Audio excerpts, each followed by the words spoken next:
Est-ce que vous pouvez donner votre emploi du temps à la date du 17? Comment vous avez commencé votre journée?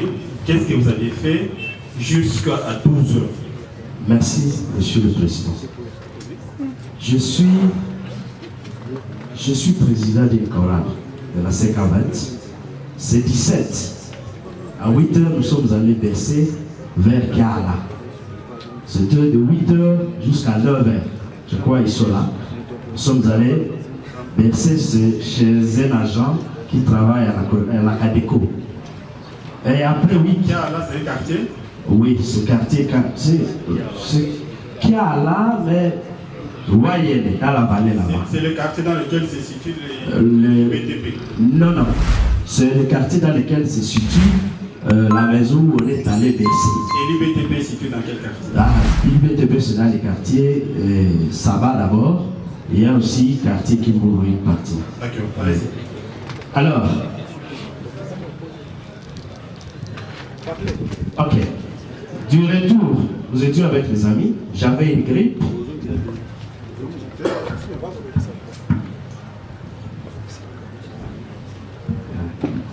Alors, de retour, Monsieur le Président, je suis arrivé chez moi, parce que ils étaient dans ma voiture, je les ai libérés.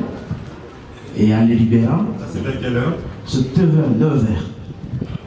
Et c'est 9h, je dis à madame, je ne me sens pas bien, comme j'ai la grippe. Est-ce que vous pouvez me donner un peu de dictée avec de miel?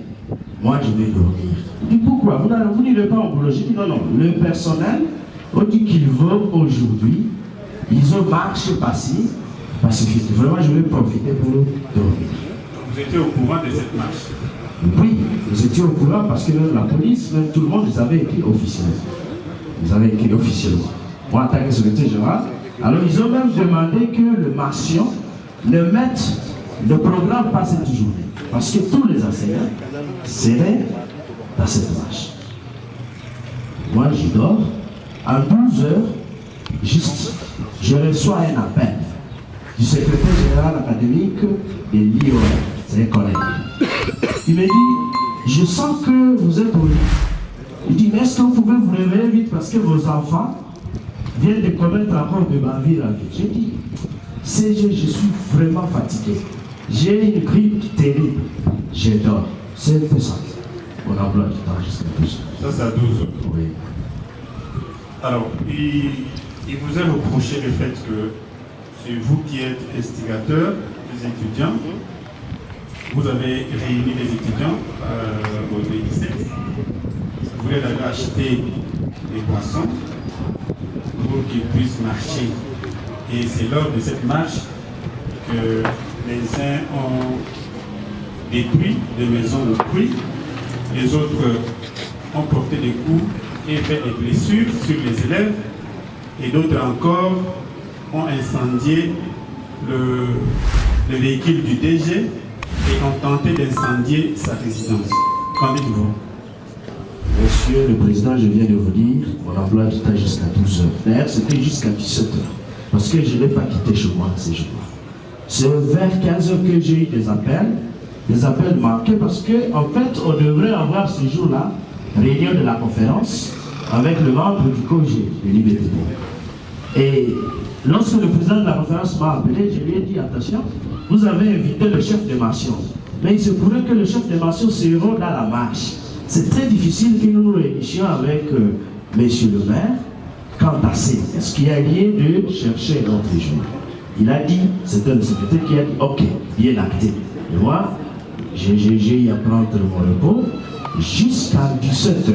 Alors, moi, je ne sais pas, je suis vers Wayene jusqu'à 9 heures, je suis chez moi jusqu'à 17 heures. Quand est-ce que j'ai été au site? Je crois s'il y a des preuves, on peut les exhiber pour montrer quand est-ce que j'ai été au site pour donner de l'argent aux étudiants, pour donner de l'argent, je ne sais pas à qui, pour qu'ils caillassent toute la vie. Voilà. Quel était l'objectif de cette marche? L'objectif de la marche des agents, parce que moi j'ai eu seulement... C'était une marche des agents ou une marche des étudiants? Non, et tous les deux? Non, non. Ce jour-là, il n'y avait même pas marche des étudiants qui étaient prévus. Moi, je n'étais pas informé. J'étais seulement informé de la marche des agents. Et comme lorsque la fois passée, le vendredi, ils devraient avoir, je ne sais pas, on appelle ça, les DG devraient être confrontés à ces agents parce qu'il y a un autre dossier au parquet là-bas. Les agents avaient dit encore une fois, secrétaire général, ce vendredi, nous n'allons pas signer. Nous allons solidariser avec les autres pour aller suivre la confrontation. J'ai dit, mais pourquoi vous laissez les étudiants? Maintenant, lorsque vous les laissez dans les auditoires, ces étudiants se permettent maintenant de faire quoi? De marcher. Ça, c'était le vendredi passé. Maintenant, ce mardi ici, c'était une marche qui devrait avoir lieu plutôt lundi. Et apparemment, il y avait des collations de grâce.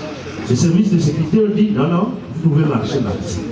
Alors, moi, je ne devais plus y aller parce que moi, je ne suis pas personnel, même si je suis un de personnel, mais je suis membre du comité de gestion. Moi, je ne vais pas marcher. C'est pourquoi j'avais décidé à rester. Je voulais poser la question sur quel était l'objectif de cette marche? L'objectif de la marche, comme moi, je n'ai pas eu vraiment une lettre officielle. Parce que vous dites que vous êtes aussi personnel. Oui, je suis personnel. Alors, en tant que personnel, pourquoi vous avez... Mais il y a une nette distinction entre... Parce que lorsque j'ai appris ici que nous avons réuni les étudiants personnels, moi, je suis secrétaire général de la République. Même si je suis personnel, je ne peux pas les réunir avec le personnel. Il y a trois, je peux dire, trois instances qui gèrent les institutions d'enseignement supérieur. Il y a les étudiants, il y a le personnel, il y a le comité de gestion. Même si je suis un membre du personnel, mais ici je suis, même à l'IBTP, je suis un membre du personnel. Je suis un membre du comité de gestion. L'objectif de la marche, je voulais savoir, c'était pourquoi? C'était pour revendiquer quoi? Vraiment, là, il faut demander le personnel. Parce que je n'ai pas eu même la copie de ce mémo-là. Parce qu'ils ont déposé, Parce que vous avez dit que vous étiez informé par une lettre. Ils ont adressé une lettre. Ils ont adressé une lettre. C'est dans cette lettre qu'on donne le... Ils n'ont pas mis l'objectif. Ils avaient dit que c'est une marche passive, pacifique. Je crois que le personnel sont bien informés. Ils ont déposé le mémo à la mairie. Je crois que si nous pouvons lire le mémo, nous pouvons avoir l'objectif de la marche.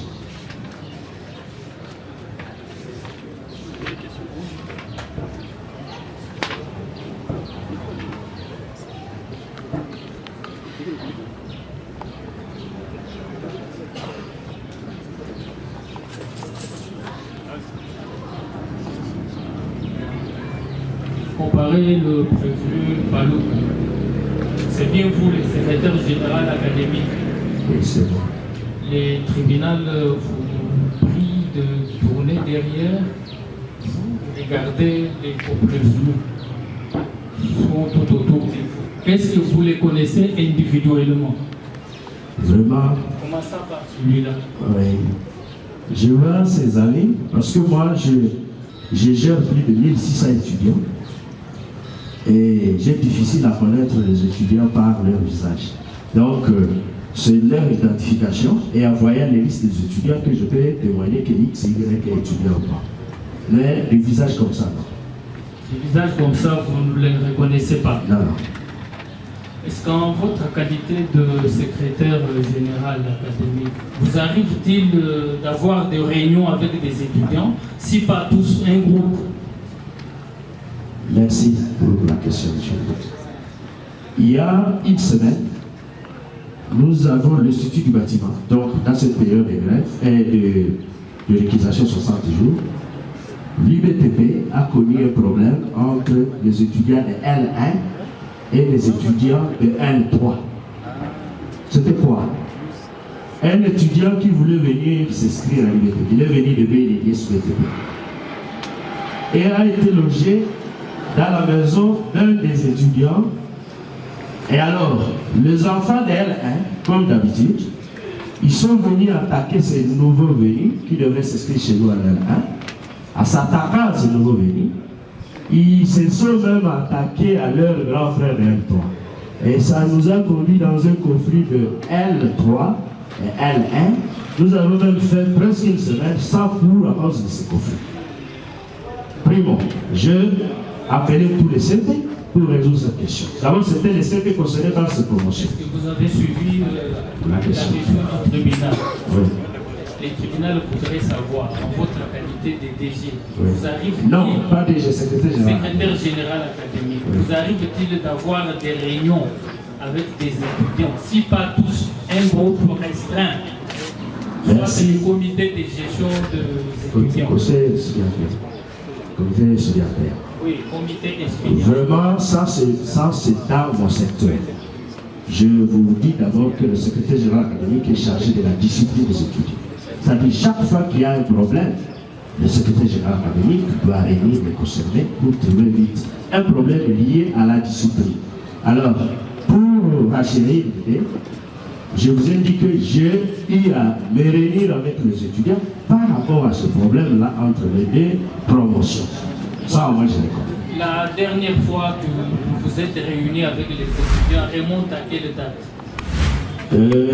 Là, je crois que mon secrétaire, parce que toutes les réunions de PV, les comptes rendus, il y a des listes de présence. Toutes les réunions. Donc vous ne pouvez pas voir des... Non, je ne peux pas. Même mon assistant ou mon secrétaire peut nous amener, je crois, nous devons avoir 3 réunions que nous avons eu à parler. Il y avait la réunion avec les étudiants de L1 et L3, élargie pour résoudre cette question. Deuxième réunion, c'était la réunion du conseil estudiantin entrant, parce qu'on a organisé une élection, et le conseil estudiantin sortant, parce qu'il faut essayer pour leur installation. Je leur avais dit, celui qui devrait vous installer s'appelle secrétaire général administratif. Nous n'avons pas un secrétaire général administratif. Attendez jusqu'à ce que le ministre décide pour que vous soyez installés. Et une autre réunion que nous avons eue, c'était avec les CP qui disaient qu'ils avaient une question pertinente. Et la question pertinente, c'était quoi? Pour les CP élus. La question pertinente, c'était quoi? C'était comment nos visiteurs vont faire quoi? Vont venir. C'était ça la question, parce que nous sommes presque à la fête là. Très bien. Tout à l'heure, là, à la question posée par les tribunaux, celle de savoir si vous avez été saisi par une des lettres des étudiants relativement à leur marche qu'ils devaient organiser. Vous avez répondu par qui? Non, j'ai dit non. Je n'ai jamais eu la lettre par rapport à la marche. Vraiment, je crois aucune lettre dans le service. Nous avons les signataires. Il n'y a aucune lettre qui nous a dit. Donc, que ce soit la marche de vendredi, que ce soit la marche improvisée de mardi ici, moi je ne peux pas répondre. Bien. Quelle a été votre réaction lorsque vous avez appris que les étudiants qui sont sous votre direction ont procédé à des casses sur la vie? Bon, première réaction, c'est que j'ai tenté d'appeler le président des étudiants, mais son téléphone a été fermé. J'ai tenté d'appeler le vice, tous membres du conseil. Elles ne sont pas eu entrant, leur téléphone était fermé. Alors, je ne savais pas qui était dans la vie. Si le président abonnement, vous avez dit que lorsque votre collègue le secrétaire général académique d'une autre institution vous a appelé pour vous dire que... C'était à 12h presque. Oui, pour vous dire que est-ce que vous êtes au courant de ce que font vos étudiants? Oui. Vous avez dit que je suis fatigué, je suis malade et vous êtes endormi. Non, je lui ai dit, je suis fatigué, mais je fais le suivi.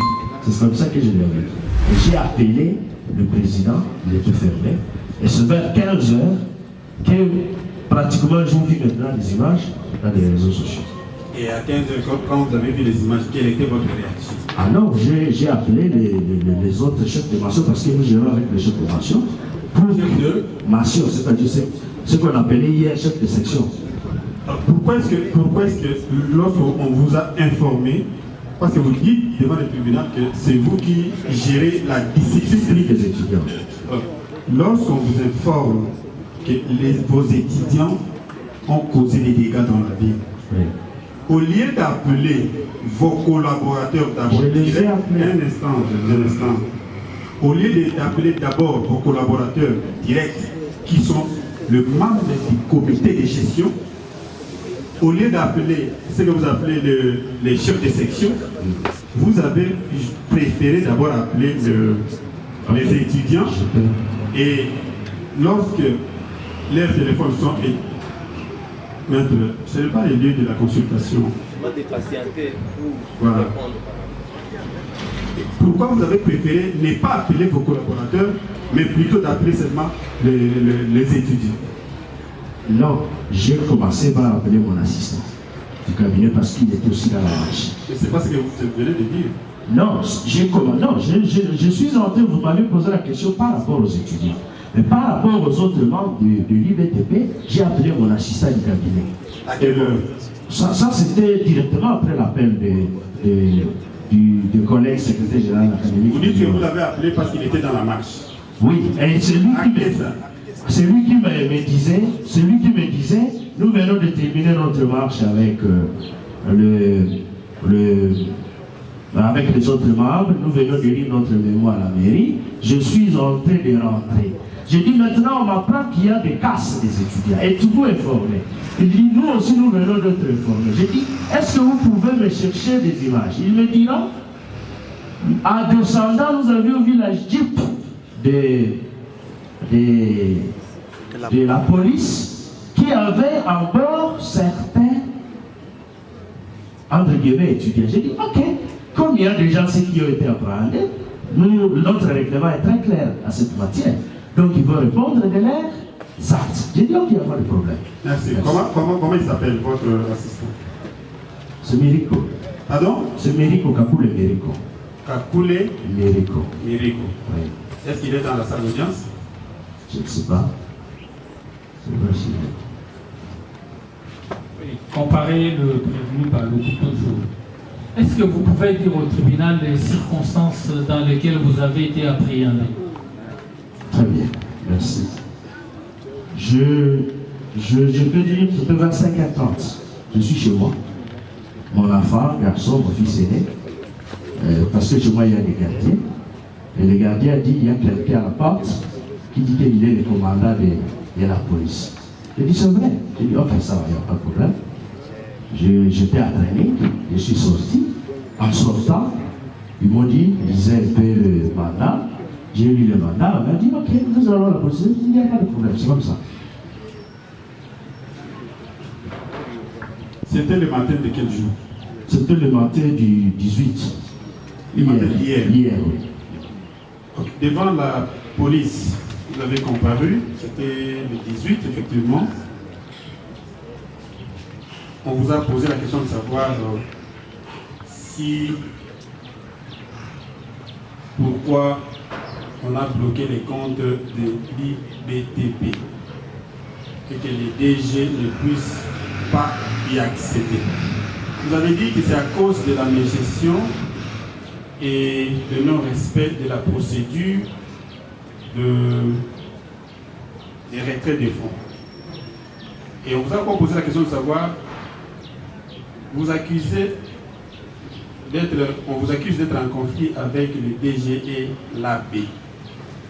Vous dites que vous reconnaissez avoir un conflit avec le DG et l'AB. Non, c'est pas ce que je dis. J'avais dit, je ne reconnais pas avoir un conflit entre le DG et l'AB, mais je sais qu'il y a un conflit entre le personnel de l'IBTP et le DG et l'AB. Ça, c'est ce que j'avais dit. Voilà. Alors, vous pouvez dire au tribunal quelle est la nature de ces conflits-là. Ok, merci.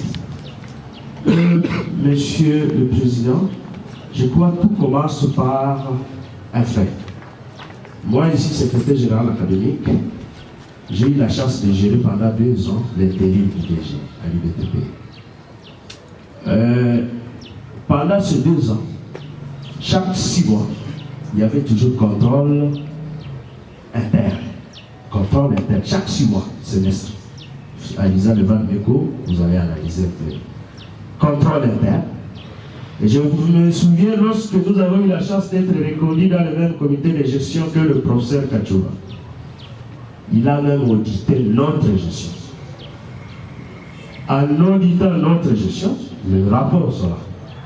Mais il se pourrait qu'après 3 ans de gestion du professeur Kachouba, il n'y avait jamais eu un contrôle qui est institutionnel, bien sûr, c'est-à-dire après 6 mois. Alors le personnel a seulement demandé au professeur de procéder au contrôle, de nommer la commission de quoi? De contrôle, et c'est le début du conflit. Alors, vous avez dit que dans votre déclaration, vous dites que les conflits naît du fait que le personnel a récusé les DG et l'AB. Oui. Est-ce que cette procédure de récusation est-elle prévue par votre VAD-BECOUM? La procédure de récusation, le mot récuser, ça c'est, je vais dire dans les VAD-BECOUM, c'est un terme qui n'existe pas. Mais c'est un terme que, moi je vais appeler un terme que ceux qui veulent, en un mot, prendre des décisions, ils font des récusations à tort et à travers. Mais je pense que ce n'est pas au personnel de récuser la vérité. Ils doivent juste donner un rapport au ministre. C'est ce qu'on leur disait toujours. Attendez la réaction du ministère, notre ministère décide pour comprendre ce que le ministre décide. Et je vous informe, quant à ce, que le ministre, par les instructions venant de la présidence et de la primature, va envoyer d'ici là, un petit matin, une commission de contrôle dans toutes les institutions, parce qu'on a compris qu'il y a trop de remous par rapport à des gestions financières. Donc, récusation, ce n'est pas reconnu. Autrement dit, il fallait s'adresser au ministre, et c'est ça la bonne procédure, et le ministre peut maintenant diligenter une enquête. Oui, comparé prévenu par le gouvernement.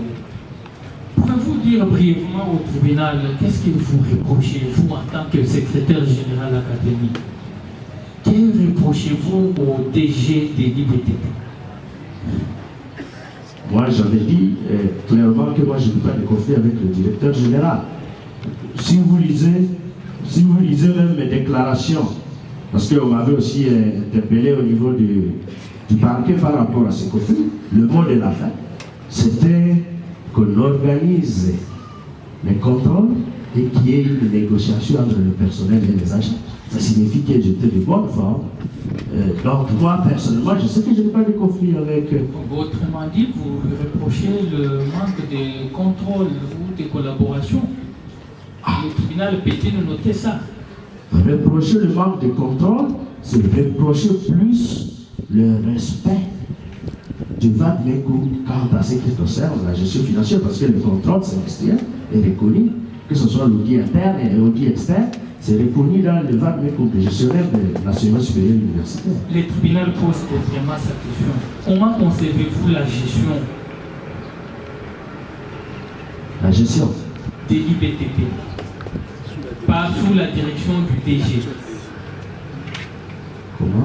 Comment concevez-vous la manière dont la gestion menée par les DG actuels de l'IBTP, vous en tant que secrétaire général académique, trouvez-vous que tout va bien ou il y a des failles quelque part qu'il faut relever? Non, les failles, j'ai relevé les failles, c'est non-acceptance du contrôle qui est vraiment, j'ai dit, un contrôle financier qui est reconnu par les instructions. C'était seulement ça. Moi, je ne vois pas... Comment avez-vous relevé ces failles, toutes ces failles? Je crois que plusieurs fois, lorsque la crise a commencé, le directeur général, nous étions au niveau du centre d'accueil Jolie-Greffe.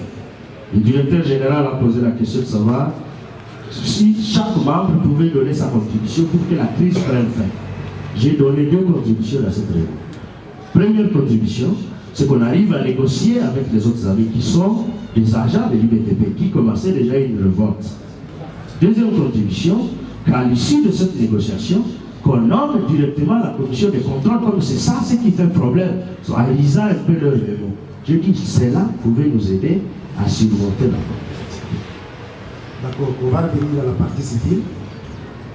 C'est par rapport aux audios qu'on disait qu'elle dispose. Si on peut auditionner ces audios au moment que la partie prévenue, pouvez-vous nous donner les audios en question? Les audios. Bon, nous avons les éléments sur flash disk. Si on peut nous aider avec la machine de... La mégestion est reprochée au comité de gestion ou bien c'est reproché à l'individu, à la personne du DG? Très bien. Merci. Là, je vais répondre c'est maintenant par rapport à la procédure financière de sortie de fonds financiers. Il y a une procédure à suivre. Je donne un exemple. Lorsqu'il faut faire sortir l'argent, En voulant faire sortir l'argent, le service demandeur émet un état de besoin.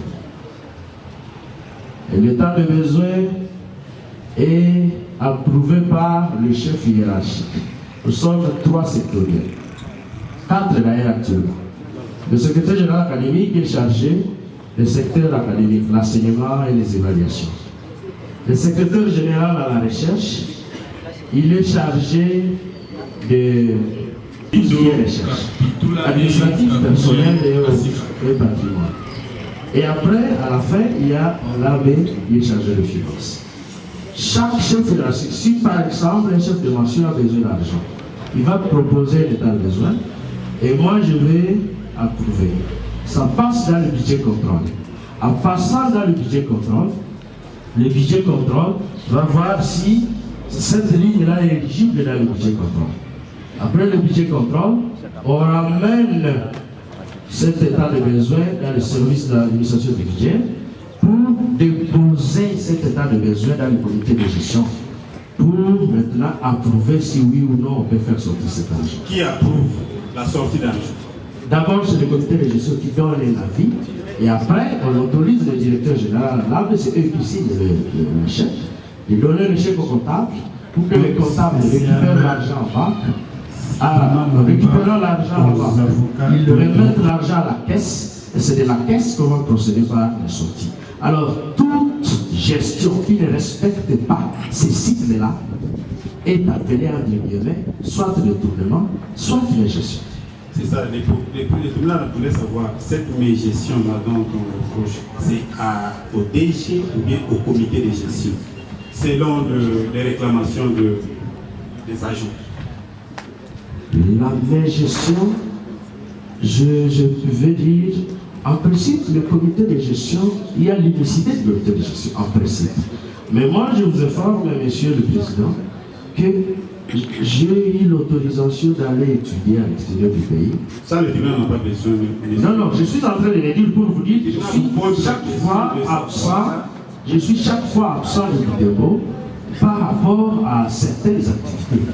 C'est-à-dire, je fais 3 mois à l'étranger et je reviens pour la suite. Alors, pendant ce temps-là, je ne peux pas comprendre comment ça se passe parce que je suis... Vous voulez dire au tribunal que c'est seulement pendant...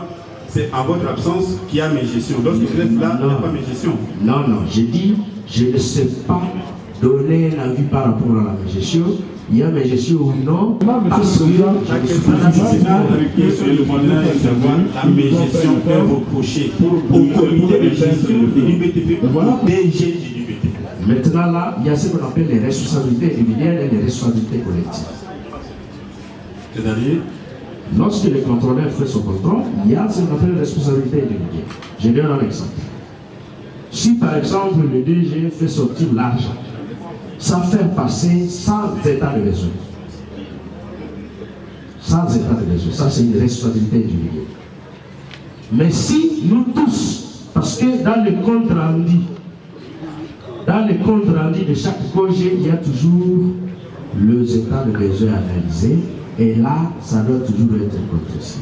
Si on a donné un avis par rapport à ça, ça signifie, nous tous nous acceptons. S'il y a une sortie qui est passée dans le comité de gestion, je pense que là, on ne parlera pas de gestion. Non, mais quand est-ce qu'on peut parler de la responsabilité collective? Parce que vous avez... Collective, lorsque nous faisons passer une dépense, et en faisant passer une dépense, ça passe dans les co-gestants. Les contrôleurs le font. Lorsqu'il va une dépense... Mais là, on ne va pas parler de la mégestion. Vous avez opéré un distinguo entre une mégestion président. et une mégestion individuelle. Moi, je dis ceci. Nous tous quatre, nous pouvons mesurer. Nous tous quatre, nous pouvons donner les cas d'espèce. C'est ce que je suis en train de dire. Nous concertons. Nous sortons 10 000 $, la pièce. Mais cette fois-là, la procédure n'est pas respectée. C'est passé dans les congés, mais la procédure n'est pas respectée. Donc, on est sur la partie civile. On a retrouvé. Vous pouvez indiquer avec précision